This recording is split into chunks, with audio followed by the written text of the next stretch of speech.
আসসালামু আলাইকুম viewers, welcome to momos kitchen. আজকে আমি আমার পছন্দের একটি রান্না আপনাদের সাথে শেয়ার করছি।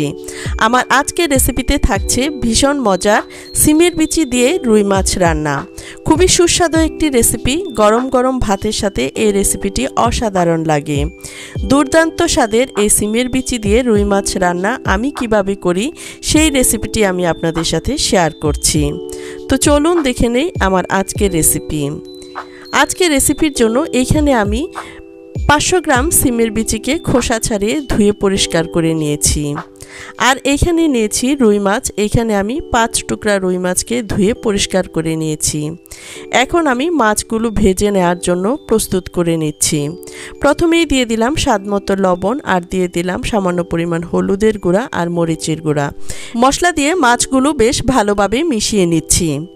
মেশানো হয়ে গেছে। এখন আমি মাছগুলো ভাজার জন্য চলে যাচ্ছি। এ পর্যায়ে চুলায় একটি প্যান বসিয়ে দিলাম আর ভাজার জন্য দিয়ে দিলাম তেল। তেলটা গরম হয়ে গেছে। এখন আমি এক এক করে মাছগুলো দিয়ে দিচ্ছি। তবে এই অবস্থায় চুলার আঁচ মিডিয়ামে রাখতে হবে, তা না হলে মাছগুলো পুড়ে যাবে।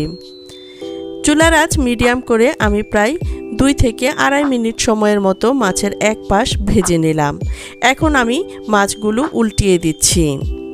চুলার আঁচ মিডিয়াম করে একইভাবে আমি মাছের অপর পাশটাও ভেজে নেব। তবে এই অবস্থায় আমি আরও একবার মাছগুলোকে উল্টিয়ে দিচ্ছি। দেখুন খুব সুন্দর করে মাছগুলো আমি ভেজে নিয়েছি। এখন আমি মাছগুলো তুলে নিচ্ছি। আসলে রান্নাটি হলো একটি আর্ট। রান্নার প্রত্যেকটি কাজকেই যদি আপনি গুরুত্ব দিয়ে করেন, আপনার রান্নাটা অবশ্যই সুস্বাদু হবে। মাছগুলোকে আমি সোনালি রঙের করে ভেজে নিলাম। এখন চলে যাচ্ছি মূল রান্নায়। একই প্যানের মধ্যে এখন আমি 3টি পেঁয়াজকে কুচি করে এর মধ্যে দিয়ে দিলাম। পেঁয়াজগুলোকেও আমি সামান্য ব্রাউন করে ভেজে নেব। আর এইখানে যদি আপনাদের তেলের পরিমাণটা একটু কম মনে হয় তাহলে আরও একটু তেল দিয়ে দেবেন। পেঁয়াজটা যখন সোনালি রঙের করে ভাজা হয়ে গেছে তখন আমি এর মধ্যে দিয়ে দিলাম 1 চা চামচ পরিমাণ আদা পেস্ট, আর দিয়ে দিলাম 1 চা চামচ পরিমাণ রসুন পেস্ট। মশলাগুলোকে আমি কিছুক্ষণ ভেজে নিচ্ছি। মশলার কাঁচা ফ্লেভার চলে যাওয়া পর্যন্ত মশলাটা ভেজে নিলাম। এখন আমি দিয়ে দিলাম সামান্য পরিমাণ পানি। আর পানিটা দেওয়ার রিজনটাই হচ্ছে যে আমি এখন গুঁড়ো মশলাগুলো ব্যবহার করব, আর এই গুঁড়ো মশলা যেন পুড়ে না যায় এই জন্যই পানিটা দিয়ে দিলাম। এখন দিয়ে দিলাম হলুদের গুঁড়া 1/2 চা চামচ, মরিচের গুঁড়া 1/2 চা চামচ, আর ধনিয়ার গুঁড়া 1/2 চা চামচ। লবণ দিয়ে দিলাম স্বাদমতো, জিরা দিয়ে দিলাম 1 চা চামচ পরিমাণ। এখন আমি সবগুলো মশলাকে একসাথে মিশিয়ে নিচ্ছি। মশলাগুলো মেশানো হয়ে গেলে এর মধ্যে আরও সামান্য পরিমাণ পানি দিয়ে দিচ্ছি। আর পানিটা দিয়ে আমি মশলাগুলোকে আবারও ভালোভাবে কষিয়ে নিচ্ছি। আর মশলা যত ভালোভাবে কষানো হবে আপনার খাবারের টেস্ট তত ভালো আসবে। মশলাটা কষানো হয়ে গেছে, এর উপরে তেল ভেসে উঠেছে। এখন আমি এর মধ্যে আগে থেকে ধুয়ে পরিষ্কার করে রাখা সিমের বিচিগুলো দিয়ে দিলাম। সিমের বিচিগুলো দিয়ে মশলার সাথে মিশিয়ে নিচ্ছি। মশলার সাথে সিমের বিচিটা মেশানো হয়ে গেছে। এখন আমি ঢাকনা দিয়ে ঢেকে দিলাম। ফিরে আসলাম 4 মিনিট পর। এরই মধ্যে আমি আরও একবার নেড়ে দিয়েছি। দেখুন তরকারিটা আমার কষানো হয়ে গেছে। এখন আমি এর মধ্যে দিয়ে দিচ্ছি ঝোলের পানি। আর আপনারা আপনাদের পছন্দ অনুযায়ী পানিটা ব্যবহার করবেন। আপনারা যে পরিমাণ ঝোলটা রাখতে চান সেই হিসাবে পানিটা ব্যবহার করবেন। এখন আমি আবারও ভালোভাবে নেড়ে দিচ্ছি। আবারও ঢাকনা দিয়ে ঢেকে দিচ্ছি। ফিরে আসলাম বলক ওঠার পর। আর এই সিমের বিচি রান্না করতে খুব বেশি সময় লাগে না। এখন আমি এর মধ্যে আগে থেকে ভেজে রাখা মাছগুলো দিয়ে দিচ্ছি। রান্নাটা আমি খুব সহজভাবে করে দেখাচ্ছি।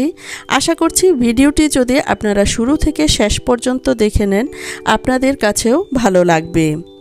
এখন আমি এর মধ্যে একটি বড় সাইজের টমেটোকে টুকরো করে দিয়ে দিচ্ছি।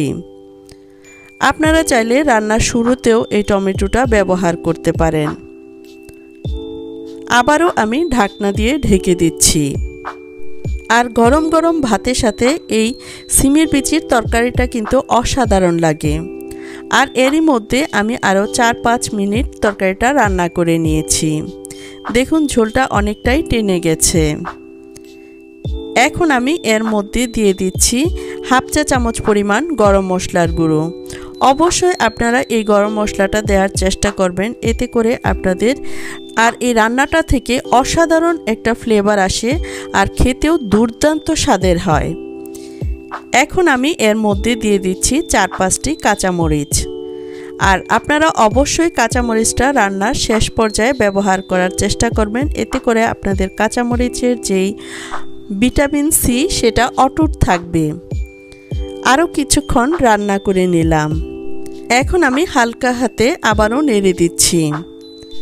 রান্নার শেষ পর্যায়ে চলে এসেছি, আর সিমের বিচিগুলো সিদ্ধ হয়েছে কিনা তা একটু দেখে নেই। দেখুন, আমি দেখিয়ে দিচ্ছি সিমের বিচিটা সিদ্ধ হয়েছে কিনা।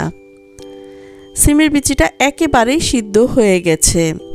দেন এখন দিয়ে দিচ্ছি ধনিয়া পাতা কুচি, আর এটা কিন্তু রান্নার ফাইনাল পর্যায়ে ব্যবহার করতে হয়।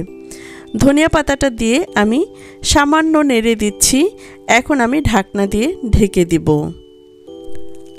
আর এ পর্যায়ে চুলার আঁচটাও বন্ধ করে দিচ্ছি। এখন আমি ঢাকনা দিয়ে ঢেকে কিছুক্ষণ রেখে দিব।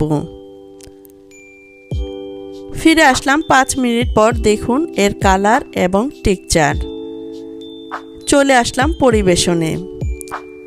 রান্নাটা দেখে নিশ্চয়ই বুঝে গেছেন যে কতটা লোভনীয় হয়েছে, আর খেতে যে কতটা মজাদার হয়েছে তা আমি আপনাদেরকে বলে বোঝাতে পারবো না।